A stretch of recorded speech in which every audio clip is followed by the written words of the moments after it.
안녕하세요. 저는 40대가 된 여자입니다. 앞자리도 바뀌고 하니 요즘 이런저런 생각이 많아지며 갑갑했던 결혼 생활이 떠오르곤 하네요. 다 잊었다 싶었는데 문득문득 떠오르는 그때의 기억은 어쩔 수가 없나 봐요. 이제는 정말 털어내고 싶어 사연을 쓰게 되었어요.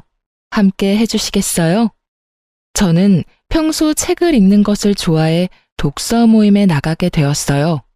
서로 감명 깊게 읽은 책을 교환하여 읽고 이런저런 이야기도 나눌 수 있는 모임이었죠. 남편 역시 그 모임에 나오는 남자 중 한 명이었고 늘 웃는 얼굴에 대화까지 잘 통하는 사람이라 호감이 가더라고요. 그렇게 마음이 깊어지고 남편 역시 저를 좋게 보고 있었는지 만나보지 않겠냐고 하더군요. 저의 승낙으로 저흰 연인 사이가 되었고 연애하는 내내 참 좋았습니다. 남편의 다정함, 배려심 깊은 모습, 다 좋았지만 무엇보다 저의 의견에 귀 기울여주고 제 뜻을 존중해주는 남편의 모습이 가장 좋았어요. 저흰 그 흔한 감정 싸움 한 번도 하지 않고 결혼까지 하게 되었죠. 순탄한 결혼이었어요. 결혼 준비를 할 당시 남편과 전 간소하게 하고 싶었는데 둘 다 외동이라 내심 걱정이 되더라고요. 아무래도 양가 부모님께서 바라는 게 많진 않을까 하고요. 하지만 상견례 자리에서 양가 부모님께선 저희의 의견을 존중하신다며 다 생략해도 된다고 말씀해 주셨고 그때부턴 일사천리로 진행되었던 것 같아요. 좀 걸렸던 것이 있다면 시모의 말투였는데요. 좀 강압적이라고 해야 할까? 명령조가 입에 붙었다고 해야 할까? 하여튼 그런 말투가 마음에 걸리긴 했지만 그 강압이 저를 향하는 것도 아니고 그저 말투가 그런 것이기에 대수롭지 않게 생각하고 그냥 결혼하게 되었어요. 그렇게 행복한 신혼이 지나고 남편에게서 큰 문제점이 보이기 시작했어요. 결혼을 하기 전에 배려가 넘치고 제 의견을 적극 수용해주는 사람이라고 생각했는데 막상 결혼해서 살다 보니 그게 아니더군요. 남편은 제 의견을 적극 수용해주는 것이 아니라 그냥 의견 자체가 없는 사람이더라고요. 처음엔 그냥 그런 사람도 있고 이런 사람도 있다고 생각하며 잘 지내보려고 했어요. 큰 단점이 아니라고 생각했으니까요. 그런데요, 의견이 없는 사람과 산다는 것, 그건 생각보다 더 고된 일이었습니다. 여보, 그러면 우리 적금 만기된 거 어떻게 했으면 좋겠어? 투자했으면 좋겠어? 아니면 다시 적금으로 묶어뒀으면 좋겠어? 그게 당신은 어떻게 했으면 좋겠어? 글쎄, 나도 고민스러워서 당신한테 물은 건데 일단 이건 좀 더 고민해보자. 그리고 이번에 어머님 생신 땐 어떻게 하면 좋을까? 어머님이 편한 대로 하라고 하긴 했는데 그래도 집에서 모시면 더 좋아하시겠지? 아닌가? 혹시 드시고 싶으신 게 따로 있는 건가? 당신 어머님한테 따로 뭐 들은 말 같은 거 없어? 뭔가 드시고 싶다든지 필요하다든지 그런 이야기 말이야. 엄마가 편한 대로 하라고 했으면 외식해도 될 것 같긴 한데. 아닌가? 집에서 먹는 게 더 좋은가? 나도 따로 들은 이야기가 없어서 잘 모르겠네. 당신 편한 대로 해. 늘 이런 식이었어요. 제가 편한 대로 하는 것도 한두 번이죠. 기계랑 대화하는 것도 아니고 늘 같은 대답만 하니 정말 답답하더라고요. 시간이 지나니 같은 말만 답하던 남편은 저에게 자신의 사소한 것 하나까지 묻기 시작하더군요. 여보, 나 차 고장나서 수리 맡겼거든? 그런데 며칠 걸린다네? 아, 그래? 그런데 표정이 왜 그렇게 안 좋아? 혹시 사고 나서 고장난 거야? 어디 다쳤어? 아니, 그런 건 아닌데 나 출퇴근할 때 있잖아. 버스 타야 할까, 택시 타야 할까? 아, 지하철도 있지? 뭐 타고 가는 게 좋을까? 뭐? 그것 때문에 표정이 그렇게 심각한 거야? 그게 고민스러워서 난 정말 이런 거 결정하는 거 너무 힘들어. 뭘 그렇게 고민해. 최단 경로 검색해서 나오는 대로 타고 가. 그러면 되지. 그런 방법이 있었지? 그래, 알겠어. 이때까진 대수롭지 않게 생각했던 것 같아요. 그냥 답답한 사람이 걱정도 많다, 이런 식이요. 그런데 어느 날은 양말을 보며 가만히 서 있더라고요. 원래 신던 양말들이 오래되어 새로 주문해서 넣어뒀던 터라 무슨 문제라도 생긴 건가 하는 마음에 남편의 옆으로 갔어요. 머리까지 잡아뜯으며 고민하는 남편은 제가 다가가 말을 거니 너무나도 심각한 얼굴로 이렇게 물어오더군요. 왜 그러고 있어? 얼른 준비하고 출근해야지. 그게 양말을 어떤 걸 신어야 할지 모르겠네. 검은색을 신을까? 아니다. 회색이 낫겠지? 아닌가? 흰색을 신어야 하나? 이쯤 되니 짜증을 넘어 화가 나더라고요. 어차피 신발 신으면 잘 보이지도 않는 양말 뭐가 그렇게 중요하다고. 그리도 심각한 얼굴로 10분이 넘는 시간 동안 고민을 하고 있다니 패션 양말 골라 신는 것도 아니고 저로서는 참 이해가 되지 않았어요. 아무거나 신어, 여보. 아무거나 신기엔 너무 고민스러워서 그래. 그러지 말고 여보가 좀 골라주면 안 돼? 여보가 무슨 유치원생도 아니고 이런 것까지 내가 골라줘야 해? 그냥 손 집히는 대로 신으면 되잖아. 양말통에 양말이 무슨 무지개 색깔로 있는 것도 아니고 내가 당신 편하라고 3가지 색깔만 넣어뒀잖아. 제발 그냥 딱 보이는 거 신어. 응? 그게 난 어려운 걸 어떻게 해. 그럼 이때까진 어떻게 골라 신었어? 장가 오기 전까진 어떻게 골라 신었는데? 엄마가 다 골라줬지, 장가 오기 전엔. 엄마가 그날 입을 옷이랑 양말까지 다 챙겨줘서 이런 고민을 할 필요가 없었단 말이야. 엄마는 하나부터 10까지 알아서 다 해줬는데 당신은 왜 안 해줘? 뭐? 지금 양말 안 골라주는 내가 이상하다는 거야? 이상하다는 것까지는 아닌데 좀 도와줬으면 좋겠다 이 말이지. 엄마가 알아서 다 챙겨줄 땐 편했는데. 엄마한테 골라달라고 하면 되겠다. 왜 그 생각을 못했지? 이러면서 시모에게 영상통화를 거는데 정말 이건 아니다 싶더군요. 더 황당한 건 그런 상황을 시모는 자연스럽게 받아들이고 진지하게 양말을 골라주고 있다는 점이었어요. 아니, 검은색, 회색, 흰색에서 고를 게 뭐 있다고 고르나요? 그것도 그렇게 진지하게요. 거기에다가 1~2살 먹은 어린애도 아니고 득달같이 영통까지 걸어 물어보는 남편이나 그걸 또 자연스럽게 골라주고 있는 시모나. 뭐 하는 짓인지 모르겠더라고요. 제가 황당함에 얼이 빠진 사이 전화를 끊은 남편은 뭐가 그리 신이 나는지 웃고 있었고 그런 남편의 모습이 더욱 이해되지 않았어요. 아니 여보, 지금이 몇 시인 줄은 알아? 7시 조금 넘었어. 당신 생각이 있어 없어? 꼭 이 아침부터 전화해서 그런 걸 물어야 해? 그럼 어떻게 해? 당신은 골라주지도 않고 짜증만 냈잖아. 나도 당신한테 묻는 거 짜증나고 스트레스 받는다고. 그래서 앞으로도 이렇게 어머님한테 전화해서 묻겠다는 말이야? 왜 진작 이 생각을 못했나 모르겠어. 결혼하기 전에도 엄마 말대로 해서 편했고 손해본 적도 없었어. 새삼 우리 엄마 정말 대단하다. 그렇지? 난 여보가 새삼 대단해. 당신이 마마보이야? 어떻게 하나부터 10까지 어머님한테 다 묻고 살겠다는 거야? 그것도 결혼까지 한 사람이. 당신은 한 집안의 가장이야. 알고는 있어? 마마보이라니. 당신 말이 좀 심한 거 아니야? 난 그저 고민하느라 흘려보내는 시간도 아깝고 거기에서 오는 스트레스도 싫을 뿐이야. 엄마한테 묻기만 하고 엄마가 시키는 대로만 하면 뭐든 다 좋아지는데 그게 왜 마마보이야? 이건 당연하고 합리적인 선택이라고 하는 거야. 알겠어? 앞으론 당신 대신 엄마한테 물을 테니 그런 줄 알아. 사실 내가 엄마하고 상의해서 결정하면 당신이 더 편하고 좋은 거 아니야? 하여튼 나 출근해. 저녁에 봐. 이렇게 말한 남편은 시모와 5분의 통화로 결정된 검은색 양말을 신고 출근을 하더군요. 그제서야 알겠더군요. 남편은 지독한 결정장애도 문제이지만 그것보다 더 충격적인 문제는 심각한 마마보이라는 것을요. 한번 영상통화에 포문을 연 남편은 틈만 나면 시모에게 전화를 하기 시작하더라고요. 그저 양말이나 옷을 골라달라는 전화들이었으면 제가 이곳에 사연까지 쓸 일은 없었겠죠.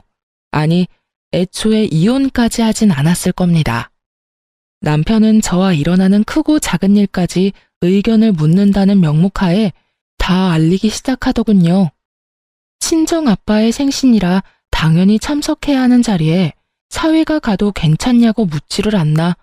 친구 결혼식에 가려고 하는데 축의금은 얼마를 해야 하며 식사는 하고 올지 답례품을 챙겨올지도 묻더군요. 어떤 날은 저녁에 된장찌개를 먹을까 김치찌개를 먹을까로 고민하길래 답답해서 된장찌개를 끓였더니 글쎄 그것도 시모에게 전화로 보고를 하더라고요. 엄마, 오늘 난 김치찌개가 먹고 싶었거든? 그런데 집사람은 된장찌개를 끓였지 뭐야? 이럴 땐 어떻게 해야 해? 그럴 땐 김치찌개를 먹고 싶다고 하고 새로 끓여달라고 하면 돼. 먹고 싶은 건 먹고 살아야지. 들었지? 나 김치찌개 먹고 싶어. 다시 끓여줘. 제 심정이 어땠을지 상상이 되시나요? 정말 보글보글 끓고 있는 된장 뚝배기로 남편 휴대전화를 부숴버리고 싶은 심정이었어요. 남편은 서서히 자신의 문제를 넘어 부부 사이의 문제까지도 시모에게 묻고 시모가 시키는 대로 하기 시작했고 당연히 저와 남편은 싸움이 잦아지게 되었어요. 일이 그렇게 되니 전 당연히 시모의 미움을 한몸에 받게 되었고 처음엔 남편을 통해 저에게 말을 전하던 시모는 어느 순간부턴 남편과의 전화를 끊어버리고 저에게 바로 전화를 걸어 훈수질을 하기 시작하더라고요. 아가, 너 요즘 우리 아들한테 잔소리를 그렇게 한다면서? 집안에서 여자 목소리가 너무 커도 좋지 않은 법이다. 나 봐라, 얼마나 내조를 잘하니? 날 보고 좀 배우렴.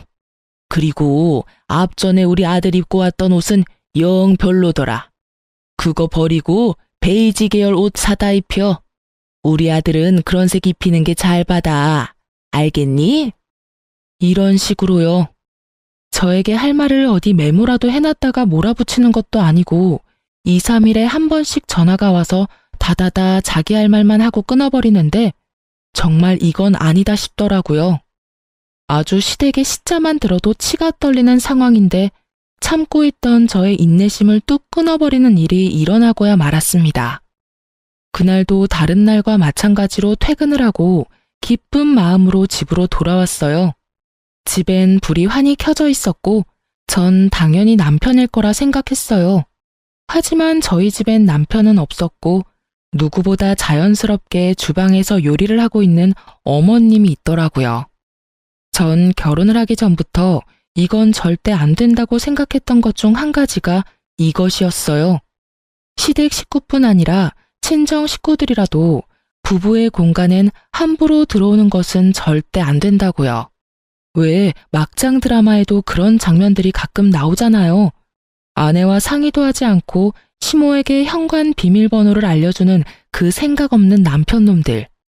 저런 생각 없는 놈들은 그냥 결혼을 하지 말고 혼자 평생 살아야 한다고 욕을 했었는데 그 욕 얻어먹어 마땅한 인간이 제 남편이었더라고요. 제 생각이 이러했기에 그 순간 시모의 행동은 절대 용납도 이해도 되지 않는 것이었어요. 이런 제 생각은 전혀 알지 못하는 시모는 저와는 달리 아주 평온한 얼굴로 주인인 양 저를 맞이하더라고요. 왔니? 아니 글쎄 우리 아들이 오늘 전화가 왔는데 집에 먹을 게 없다고 하면서 쫄쫄 굶게 생겼다고 하길래 왔단다. 오랜만에 너도 보고 싶기도 하고 음식도 할 겸 해서 말이야. 쫄쫄 굶기는 개뿔. 저요 요리 학원도 다녔었고 친정엄마에게 웬만한 건 다 배워와서 음식 꽤 하는 편이었어요. 거기에다 요리하는 것도 좋아해서 냉장고를 비우는 일도 없었고요. 그날도 전날 밤에 미리 재워둔 갈비부터 해서 밑반찬 3가지, 묵국까지 한 끼는 제대로 먹고도 남을 음식들이 있었는데 왜 그런 전화를 했는지 도무지 이해가 되지 않더라고요. 이쯤 되니 남편은 그냥 저를 괴롭히고 싶은가 하는 생각도 슬슬 올라오며 저의 화는 더욱 솟구치고 있었죠. 그렇지 않고서야 일을 이렇게까지 만들 리는 없을 테니까요. 냉장고에 오늘 먹을 거리 다 만들어뒀는데 그이가 못 봤나 봐요. 그렇지 않아도 봤는데 우리 아들이 먹을 만한 게 없더라. 우리 아들은 그런 거 싫어해. 너 그러고 서 있지 말고 얼른 옷부터 갈아입고 와서 옆에서 좀 보고 배워. 내가 오늘 우리 아들은 어떻게 해야 좋아하는지 알려줄 테니까 말이야. 제가 미리 재워둔 갈비를 개눈 감추듯 먹고 그 양념에 밥까지 말아먹은 사람인데 그런 걸 싫어한다뇨. 그리 잘 먹었던 것이 기억이 나 굳이 피곤한 몸을 이끌고 장보다가 손수 재워둔 것이었는데요. 그냥 시모가 오고 싶어 안달이나 아들 핑계를 대고 와서 주방을 점령한 것이 분명해 보이더라고요. 전 이대로는 안 되겠다 싶었고 일단 옷은 갈아입어야 했기에 방으로 들어와 옷을 갈아입으며 최대한 마음을 가라앉혔어요. 심호흡을 몇 번이나 했는지 몰라요. 아무리 이 상황이 황당하고 화가 난다고 해도 흥분을 한 채 어른에게 제 뜻을 전하고 싶지 않았으니까요. 그렇게 전 주방으로 향했고 여전히 바쁜 시모에게 최대한 정중하게 말을 했어요. 저 어머님 부탁이 있어요. 응? 부탁? 말해보렴. 앞으론 저한테 먼저 연락하고 오시면 안 될까요? 그러면 제가 일찍 마치고 와 있을 수도 있잖아요. 오늘처럼 이렇게 아무도 없는 집에 들어와 있는 건 아무래도 제가 좀 그래요, 어머님. 부부 공간이기도 하고 집안 꼴이 엉망일 수도 있고요. 부탁 좀 드릴게요. 최대한 좋게 이야기했다고 생각했는데 시모는 그저 제 모든 것이 마음에 들지 않는다는 듯 들고 있던 국자까지 바닥에 내팽개치며 노발대발하기 시작하더군요. 뭐야? 내가 너 좋게 좋게 대해보려고 했는데 정말 안 되겠구나. 네가 뭔데 나한테 오라가라 하니? 여기 내 아들 집이야. 내 아들 집에 내가 오겠다는데 네가 뭔데? 제 집이기도 하니까요. 이 집 살 때 어머님 아들 돈만 들어간 거 아니고요. 제 돈도 반틈 들어갔으니 엄연히 따지면 저희 부부집이죠. 아, 그러니까 네 말은 그까짓 알량한 몇 푼 보탰으니 네 집이기도 하다. 이 말이지? 그래서 나보고 앞으로는 발길도 하지 말라. 이 말이 하고 싶은 게야? 아니요. 아예 오지 말란 말이 아니라 언제든 와도 상관없는데 연락은 주고 오면 좋겠다. 이 말이에요. 이렇게 집주인도 없는데 들어와서 이러고 계시는 거 제 입장에선 좀 곤란해요. 기분도 사실 좋진 않고요. 내가 기가 막혀서 아니 다 됐고 그래서 얼마 보탰니? 이 집 사는데 네가 보탠 돈이 얼마야? 그건 왜 물어보세요? 내가 그 돈 줄 테니 그 돈 받고 내가 앞으로 비밀번호를 누르고 이 집에 들어오든 배를 누르고 들어오든 아무 상관도 하지 말아라. 그깟 돈 얼마나 된다고 네 집? 부부집이라고? 그게 어른한테 할 말이야? 그것도 시어머니한테? 정말 이 말을 듣는데 심장이 빨리 뛰기 시작하는 것이 느껴지더군요. 어른도 어른 나름이지. 더는 대접을 해줄 필요가 없다고 느낀 저는 그때부턴 참지 않고 시모에게 대응하기 시작했어요. 아니요, 그럴 필요까진 없고요. 제가 남편이 보탠 돈 돌려줄 테니 앞으론 이 집에 발길도 하지 마세요. 그렇게 되면 서로 얼굴 붉힐 일도 없고 좋을 것 같네요. 시모 입장에선 제 말이 심하다고 느껴질 수도 있다고 생각하기는 합니다. 하지만 애초에 처음부터 제가 나쁘게 말한 것도 아니었고 좋게 이야기했음에도 불구하고 말이 통하지 않으니 좋게 이야기할 필요가 없다는 생각이 들더라고요. 그리고 다툼이 생기더라도 이참에 확실히 해놓지 않으면 앞으로 살면서 계속 이 문제로 크고 작은 언쟁이 오갈 것이 분명했기에 좀 강하게 나갔던 것 같아요. 시모는 이런 상황은 예상도 하지 못했는지 표정이 확 바뀌기 시작하더니 그때부턴 마구잡이 폭언이 시작되더라고요. 이 미친 것이 뭐야? 뚫린 입으로 한다는 말이 뭐? 발길도 하지 말아달라고? 오냐오냐 했더니 인연이 시댁 무서운지 모르고 말짓거리지? 너 오늘 잘 걸렸다. 오늘 내가 너 그 썩어 빠진 정신머리 확 뜯어 고쳐주마. 꿇어. 얼른 무릎 꿇고 손이 발이 될 때까지 빌어. 얼른! 제가 왜요? 제가 뭘 잘못해서 무릎까지 꿇어야 하나요? 전 절대 무릎 꿇을 생각도 손이 발이 될 때까지 빌 생각도 없어요.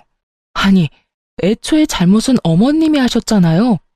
요즘 아무리 자식 집이라고 해도 아무도 없는 집에 이렇게 막무가내로 들어오는 부모님들이 어디 있어요.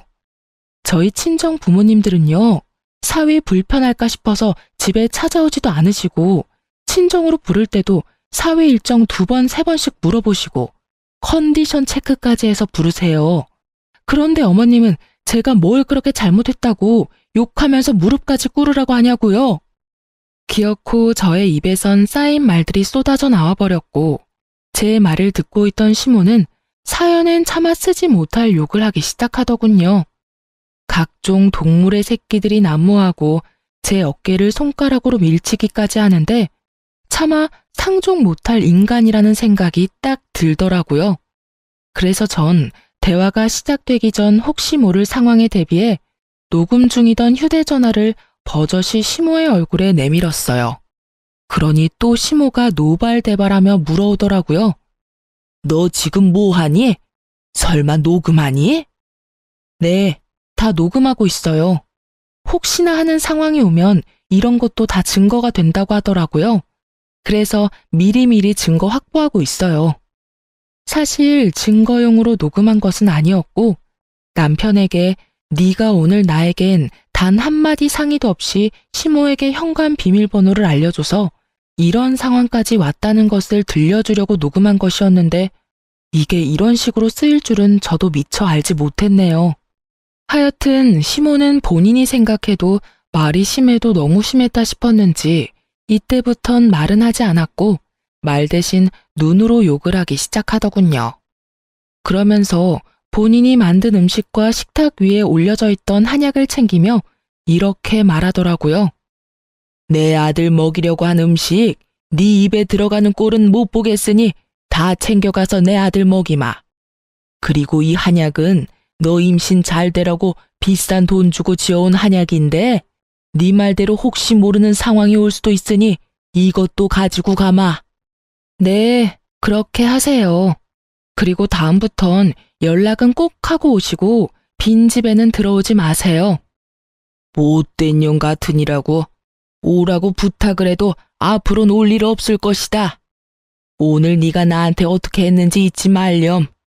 내 기필코 네가 땅을 치고 후회하게 만들어줄 테니. 마지막까지 대화를 욕으로 마무리한 시모는 현관으로 향했고 그 순간 퇴근하고 돌아오는 남편과 마주하게 되었죠. 머리끝까지 화가 난 시모는 남편을 지나쳐 나가버렸고 남편은 심상치 않은 분위기를 감지했는지 집으로 들어오려던 발걸음을 돌려 그대로 시모를 따라가 버리더라고요. 기가 얼마나 막히는지 그저 코웃음만 나더군요. 전 이때부터 심각하게 이혼을 고민하게 되었어요. 사랑? 물론 남편을 사랑하긴 했었죠. 그러니 결혼까지 하게 되었던 거고 그때껏 모진 수모도 참아왔던 거고요. 하지만 그 사랑이란 감정도 많은 실망들로 인해 식어버린 지 오래였고 무엇보다 저딴 인격의 시모를 진심으로 존경하며 잘 살 자신이 없었어요. 제 고민이 깊어지는 사이 일주일이 지났고 그렇게 가버린 남편은 연락도 없이 돌아오지 않고 있었어요. 하루 이틀이야 저 역시 머리가 복잡했기에 돌아오지 않는 남편을 보며 차라리 잘 됐다는 생각도 했었지만 그것이 3일이 되고 4일이 되더니 기어코 일주일 찍고 나니 아무리 그래도 이건 아니라는 생각이 들더라고요. 그래서 전 끝을 내더라도 얼굴을 보고 끝을 내야겠다는 생각에 시댁으로 찾아가게 되었어요. 시댁에 도착을 하니 어떤 젊은 여자가 시댁 문을 열고 들어가고 있었는데 한눈으로 봐도 처음 보는 여자인데 자연스럽게 열린 대문으로 들어가고 있더라고요. 누구인지 떠올리는 것도 잠시 제대로 닫히지 않은 대문을 열고 시댁으로 들어갔고 현관문도 열어보니 잠겨있지 않아 인기척을 내며 들어가려는 순간이었어요. 임신이라는 단어가 제 귀에 와서 딱 박히는 순간 전 모든 행동을 멈추고 시모와 젊은 여자의 대화를 엿듣기 시작했어요. 그러니까 임신은 언제든 가능하다 이 말이죠? 그거 참 다행이네요. 네, 병원에서 자궁도 건강하고 다른 문제점도 없다고 했어요. 결과지는 여기 있어요. 좋네요. 아유, 한 번에 임신이 되면 얼마나 좋을까. 내 나이도 있고 아들도 그렇고 빨리 손주가 보고 싶거든요. 오죽했으면 이런 짓까지 하겠어요. 이야기를 들어보니 시모가 드디어 정신이 나갔는지 대리모를 들인 것 같더라고요. 당장이라도 그 잘난 아들 이혼이라도 시키고 싶은데 저에게 이혼 사유는 없고 그렇다고 제가 호락호락 이혼을 받아들이지 않을 것이 분명하고 그런 와중에 손주는 빨리 보고 싶은데 제 피가 섞인 손주는 보고 싶지 않았던 시모가 이 미친 짓을 꾸민 것이었어요. 이런 정신 나간 일에 남편의 뜻은 어땠는지 생각할 필요도 없었어요. 그 인간은 엄마 말이라면 똥이라도 처먹을 그런 인간이었으니까요. 아, 약은 잘 챙겨 먹고 있죠? 이 한약 유명한 한의원에서 지어온 임신 잘 되는 약이에요. 이왕 일 치르기로 한 거 빨리 끝내는 게 서로한테 좋지 않겠어요? 네, 들어오던 날부터 해서 3일 동안 하루도 빠지지 않고 잘 먹고 있어요. 오늘은 배도 유난히 더 따뜻한 것 같고 그렇네요. 그래요? 비싼 값 하네요. 그리고 다시 한번 말하지만 우리 바깥 양반 앞에서는 지금까지 했듯이 내 먼 친척 딸이라고 해주면 돼요. 절대 실수하면 안 되는 거 알고 있죠? 네, 그럼요. 실수하지 않도록 할게요. 걱정하지 마세요. 3일이나 됐더라고요. 남편이 시댁에서 지내기 시작한 지 고작 일주일인데 그 젊은 여자가 시댁에서 지내기 시작한 게 3일이라니. 어이도 없고 머리 끝까지 화도 차올랐지만 일단 전 그 자리를 벗어났어요. 들이닥쳐 다 엎어버리고 끝내버리기엔 벌인 일에 비해 너무 약한 벌을 주는 것 같았으니까요. 집으로 돌아온 전 당장이라도 남편 놈을 집으로 불러들여야 하나 고민도 했지만 이미 이혼도 결심했겠다. 남편 꼴도 보고 싶지 않을 뿐더러 남편이 시댁에 있어야 진정한 복수가 될 것 같아 그냥 두기로 했어요. 전 어떻게 해야 할지 고민했고 묘수가 될지 무리수가 될지 모르겠지만 한 가지 방법이 번뜩 떠오르더군요. 다음 날 전 꽤 일찍부터 시모의 집 가까운 곳에 차를 주차하고 남편이 돌아오길 기다렸어요. 아무래도 저녁엔 시부도 집에 있을 것이고 일이 일어난다면 낮일 거란 생각에 일찍 서두른 것인데 아니나 다를까 점심시간이 지나자 반차라도 쓴 것인지 남편 놈이 모습을 드러내더라고요. 저는 숨죽여 시댁을 주시했고 뒤이어 시모가 나오는 모습을 보고 확신에 차 경찰에 대리모를 고용해 불법적인 행위가 일어나는 곳이 있다며 신고를 했습니다.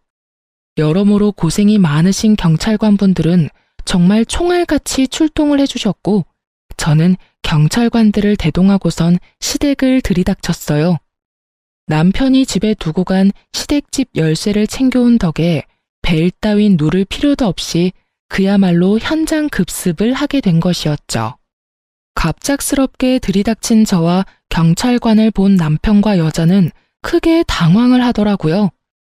다행인지 불행인지 너무 빨리 들이닥치는 바람에 일을 치르기 전이었지만 그 정황들이 어떤 상황인지 모두 알려주고 있었죠. 여자는 당황스러운지 방으로 숨어 나오지 않았고 남편은 거실로 나와 아무 말도 못하고 저와 경찰분들의 눈치만 살피며 시모에게 연락을 하고 있더라고요. 뭐 당연한 일이라고 생각했네요. 저 생각이라고 없는 놈이 이 상황에서 무슨 말을 해낼 수 있겠어요? 시모는 근처에서 대기하고 있었는지 빨리도 돌아왔고 오면서 변명거리라도 생각했는지 신발을 벗기도 전에 말을 쏟아내고 있더라고요. 대리모라니 말도 안 돼요. 저 애는 우리 아들이랑 지금 만나고 있는 애라고요. 에? 유부남 아닌가요? 여기 이분이 부인이라고 하던데요. 유부남 맞아요. 맞긴 한데 곧 이혼할 예정이라 별거 중이었어요. 아무래도 며느리가 큰 오해를 하고 신고까지 한 모양인데 절대 그런 거 아니니 이만 돌아가 주세요. 이혼이라뇨? 전 이혼에 관해선 이야기 들은 적도 없는걸요. 다툰 건 남편이 아니라 어머님이랑 다퉜고 집 나간 남편이 일주일째 집에는 오지도 않고 시댁에 있었던 건 맞는데 이혼 이야기는 한 적도 없어요. 상반되는 주장에 경찰관은 이러지도 저러지도 못하는 상황이 되어버렸어요. 대리모 처벌을 받게 된다면 제일 좋은 상황이겠지만 찾아보니 불법적인 행위는 맞으나 그걸 증명하는 것이 몹시 어려울 뿐 아니라 현실적으로 힘들 수 있다는 걸 알고 있었기에 이쯤에서 경찰관들은 보내드리기로 했어요. 애초에 저의 계획은 이 모든 광경을 경찰분들이 함께 보고 들어 훗날 혹시 모르는 상황에 이와 같은 사유로 신고했다는 기록을 남기고 또 저의 증인이 되어주시면 좋겠다 하는 마음에서 신고를 한 것이었으니까요. 저의 계획대로 경찰관들은 언제든 도움이 필요하다면 연락을 달라며 연락처를 주고 가셨고 시모는 저에게 고래고래 소리를 지르기 시작하더군요. 이 미친년아, 이게 무슨 짓이야? 경찰에 신고를 해? 네가 제정신이야? 누가 누구한테 해야 할 말을 하고 있는지 어머님이야말로 제정신이세요? 도대체 무슨 생각이면 이딴 짓까지 할 수 있는지 그 정신세계가 다 궁금하네요. 비치지 않고서야 이딴 짓을 벌일 생각을 하세요? 이렇게 된 게 다 누구 탓인데? 다 너 때문이잖아. 이게 왜 제 탓이에요? 미쳐도 곱게 미쳐야지. 왜 엄한 사람 탓을 하세요? 네가 날 무시해서 이런 일이 일어난 거다. 내 아들을 데리고 사는 주제에 네가 감히 날 무시해? 집에 발길도 하지 마. 연락을 해? 네가 내 말만 잘 듣고 그따위로 굴지만 않았어도 내가 이렇게까지 하진 않았을 거다. 이 모든 게 다 날 무시한 너 때문에 일어난 결과다. 이 말이야. 알겠니? 정말 정신이 나간 사람처럼 눈을 뒤집고 억지를 부리던 시모는 방에 숨어 떨고 있던 여자를 끌고 와 자신의 옆에 세우더니 이렇게 말하더군요. 난 얘를 내 며느리로 맞을 예정이니 넌 그런 줄 알고 당장 내 아들이랑 이혼해. 당장! 이혼하라고 하면 누가 겁낼 줄 아세요? 그깟 이혼 그렇지 않아도 할 거라고요. 돈 두둑하게 준비해두는 게 좋을 거예요. 저 소송을 하는 한이 있더라도 위자료 청구는 꼭 할 거니까요. 위자료? 우리가 왜 위자료를 줘야 하니? 그런 돈 먹고 죽으라고 해도 없다. 내 말 못 들었니? 우리 아들 이 여자랑 결혼시키려면 돈 들어갈 데가 한두 군데가 아닌데 너한테 줄 돈이 있겠니? 헛꿈 꾸지 말고 그냥 조용히 이혼이나 해. 알겠어? 아줌마, 법이 뭐 아줌마 뜻대로 마음대로 다 될 줄 아세요? 헛꿈은 아줌마가 꾸고 계시네. 꿈 깨세요. 재혼은 무슨, 이혼이나 제대로 하고 아들 재혼시킬 생각을 해야지. 시모의 말이 저도 어이가 없었는데 그 여자도 어이가 없긴 없었는지 두려움에 떨던 모습은 온데간데 없이 사라지고 크게 화를 내며 말하기 시작하더라고요. 잠시만요. 아줌마, 지금 무슨 소리를 하시는 거예요? 결혼이라니. 제가 언제 결혼한다고 했어요? 전 그저 일을 하러 온 것뿐이라고요. 여자의 반박은 예상하지 못했는지 시모가 크게 당황하며 여자를 설득하기 시작하더라고요. 시모의 설득에도 여자의 마음을 돌리기엔 부족해 보였지만요. 그게 아가씨, 잘 생각해봐요. 우리 집 이 정도면 꽤 사는 편이고, 우리 아들 능력도 좋아. 아가씨도 이런 일이나 하는 것보단 결혼해서 아기 낳고 안정적으로 사는 게 더 좋지 않겠어요? 며칠 되진 않았지만 내가 아가씨가 마음에 들어서 그래. 우리 바깥 양반한테야 사실 먼 친척이 아니라 친구 딸이었다고 둘러대면 되는 거고. 어때요? 좋지 않아요? 좋기는요? 제가 비록 돈이 급해서 이런 제안을 받아들이긴 했지만 이딴 남자랑 결혼할 생각은 죽어도 없다고요.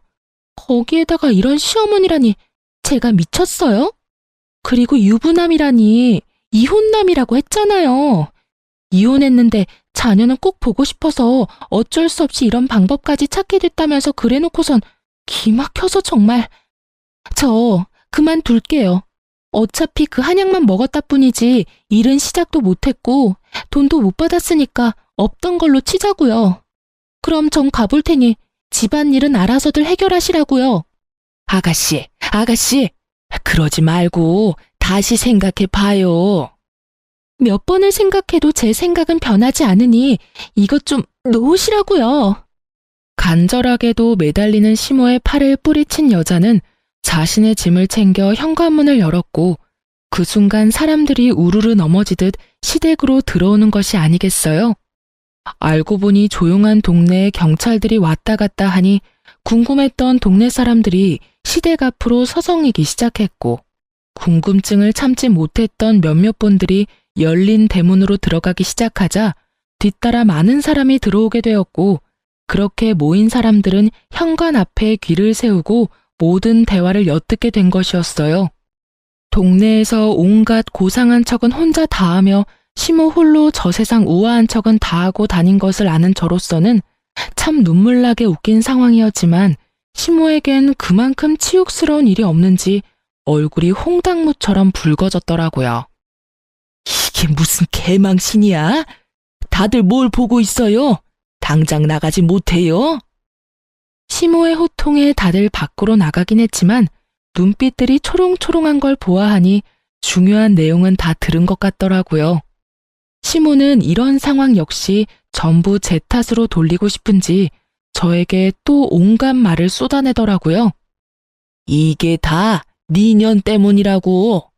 이게 무슨 망신이야? 이제 동네에 얼굴을 어떻게 들고 다니냐 이 말이다. 이 와중에도 제 탓인가요? 정말 이 정도는 병이에요. 나한테 이러고 있을 시간에 병원이라도 가보는 건 어때요? 요새 정신병원 생각보다 좋다고요. 무엇이 어쩌고 저째? 너 내가 가만둘지 알아? 너 이렇게 독하고 되바라지지 못한 년이라고 다 소문내고 다닐 거다. 그렇게 되면 네가 얼굴이라도 똑바로 들고 다닐 수 있을지 알아? 네 인생 거기에서 끝이다 이거야. 아줌마, 명예훼손이라는 죄가 생각보다 커요. 그러다 제가 합의라도 안 해주면 어디 가야 하는지는 잘 알고 있죠? 깜빵 가야 해요, 깜빵. 뭐 생활비 안 들고 좋긴 하겠네요. 머리채 정도는 잡혀줄 요량으로 한 말인데 시모는 아무 말도 하지 못하고선 목덜미만 잡고 곡소리를 내고 있더군요. 마음에 담아뒀던 말도 다 했겠다. 상황을 보니 제가 거기에서 더 할 일은 없어 보이더라고요. 이미 제가 바랬던 것보다 더욱 만족스러운 상황이었으니까요. 전 한 가지 중요한 사실과 더불어 이혼을 통보하고선 시댁에서 나왔어요. 혹시 알아? 나 여기 들어오는 순간부터 시작해서 지금까지 다 녹음 중이야. 덕분에 이혼 과정이 좀 더 수월할 것 같네. 이혼 서류 보낼 테니까 도장 찍어서 법원으로 가지고 와. 그러면 법원에서 보자. 혼자 오기 그러면 네 엄마랑 오든가 해. 전 집으로 돌아왔고 실시간으로 변하는 감정 앞에 울다가 웃다가를 계속해서 반복했던 것 같아요. 생각보다 더 잔혹했고 더 아프더라고요. 그렇게 감정의 널뛰기 속에서 헤어나오고 있는 순간 시모와 남편이 찾아왔더라고요. 그 순간에도 남편은 입을 다물고 있었고 시모가 주도해서 말하기 시작했어요. 일이 이렇게까지 됐는데 계속 같이 살라는 말은 하지 않으마. 이혼은 물론이고 조건도 다 맞춰줄 테니 부탁 한 가지만 들어주면 안 되겠니? 부탁이요? 그래, 뭐 어려운 건 아니고 혹시나 우리 영감한테 연락이 와서 이혼하는 이유에 관해서 물으면 그냥 성격 차이라고 해주면 안 되겠니? 오늘 있었던 일은 제발 비밀로 좀 해주렴. 찾아와서 한다는 말이 고작 그거예요? 그럼 부탁하기 전에 저한테 사과라도 해야 하는 거 아닌가요? 당신도 그래. 이런 상황에서도 입국 다물고 있는 게 말이 돼? 나한테 안 미안해? 나한테 할 말이 전혀 없냐고. 미안해, 여보. 내가 다 잘못했어. 그러니까 엄마 말대로 아버지한텐 제발 비밀로 해주라. 아버지 알면 진짜 큰일 나. 왜? 아버님이 아시면 큰일이라도 나나 봐. 구야, 당신도 잘 알잖아, 아버지 성격. 아버지가 아시는 날엔 모르긴 몰라도 집에서 쫓겨날 거야. 그게 겁나는 인간이 그딴 짓을 해? 엄마가 괜찮다고 했단 말이야. 넌 엄마가 죽으라고 하면 죽을 거야?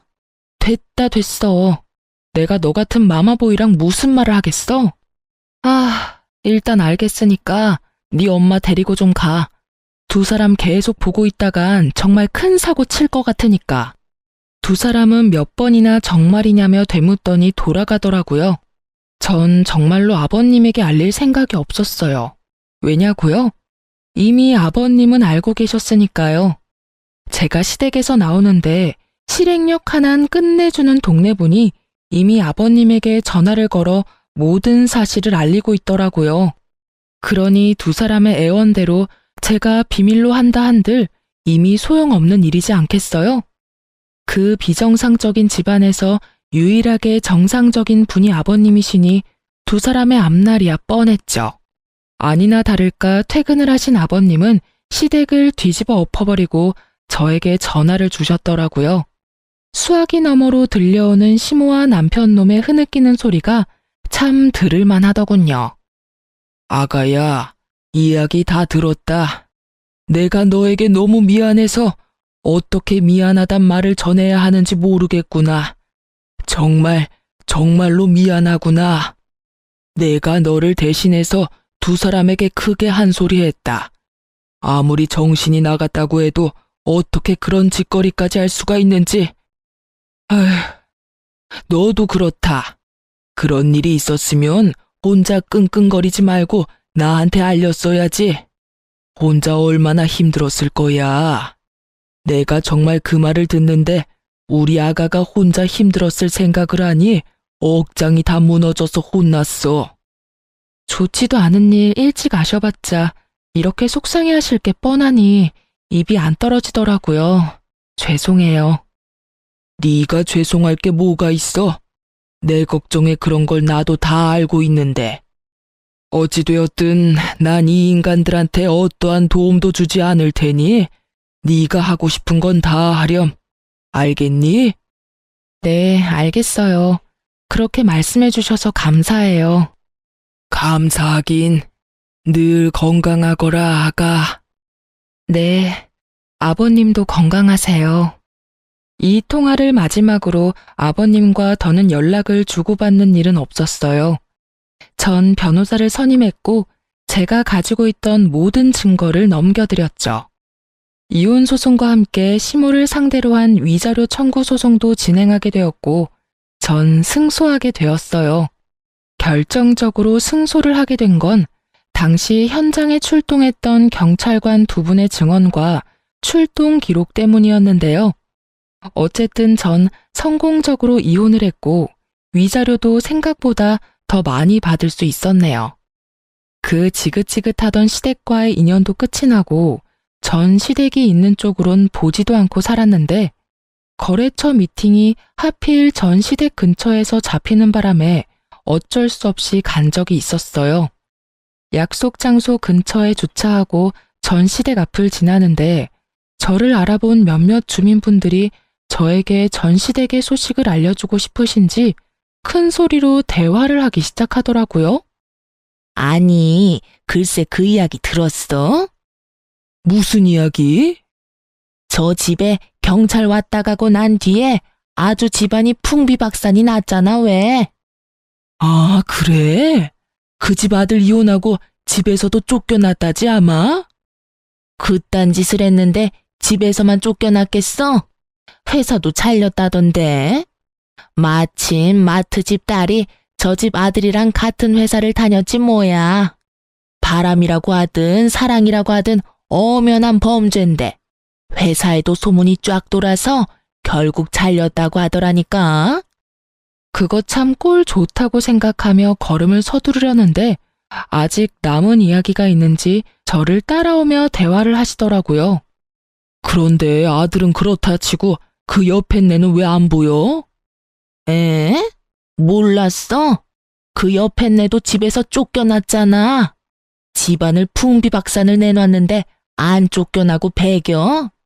온 동네를 누비고 다니면서 온갖 고상한 척은 혼자 다 하더니 결국 이혼당하고 집에서 쫓겨나고. 그러게 장가가면 내 아들 아니다 하고 살아야지. 요즘 시댁이 옛날 시댁이랑 같나? 하여튼 이혼당하고 쫓겨날 때도 얼마 받지도 못했다고 하더라고. 그 나이에 쥐꼬리만한 돈 받아서 쫓겨났으니 노년 참 고달프게 생겼어. 어머, 그래서 요즘 안 보였나 보네. 난 또 창피해서 밖에 안 나오는 건 줄 알았지. 그 옆편 내 얼굴에 철판이 얼마나 두꺼운데 그런 일이 있었다고 집에 처박혀 있겠어?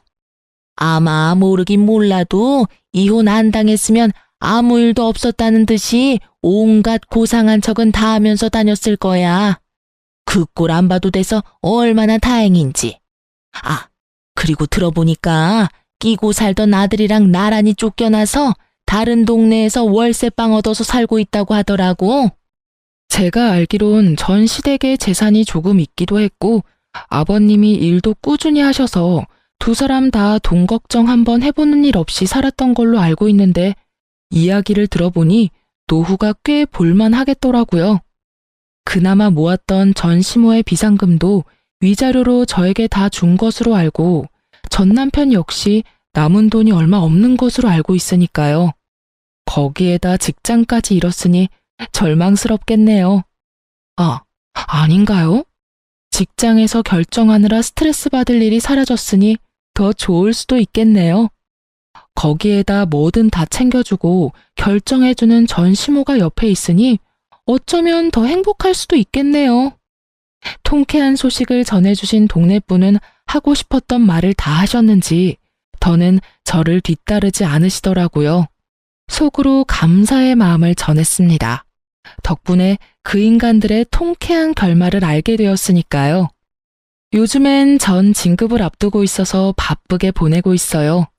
그 끔찍한 마마보이와 이혼을 한 지도 벌써 5년이란 세월이 흘러갔네요. 이렇게 보니 새삼 시간이 참 빠른 거 있죠?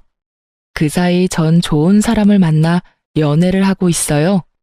남자친구는 평범한 직장인인데 직장뿐 아니라 다 평범하기 그지없는 평범한 사람인데 저에 대한 애정만큼은 평범하지 않은 그런 남자예요. 남자친구를 사랑하긴 하지만 한번 실패한 경험이 있어서 그런지 결혼 생각이 쉽사리 들진 않네요. 이런 저의 마음을 남자친구도 아는지 조급하게 생각하지 않는다며 기다려준다고 하고요. 뭐 이렇게 연애만 해도 좋다고 하니 일단 지금 이 순간을 즐기며 2번 실패하는 일은 없도록 신중하게 고민해 보려고요. 이로써 저의 사연은 끝이 났네요. 어떠셨을지 모르겠어요. 전 다른 분들 사연을 들을 때 함께 욕도 하고 통쾌해하며 사연을 듣곤 했었는데 여러분도 그러셨나요? 어쨌든 저의 긴 사연 들어주셔서 감사합니다. 좋은 하루 되세요.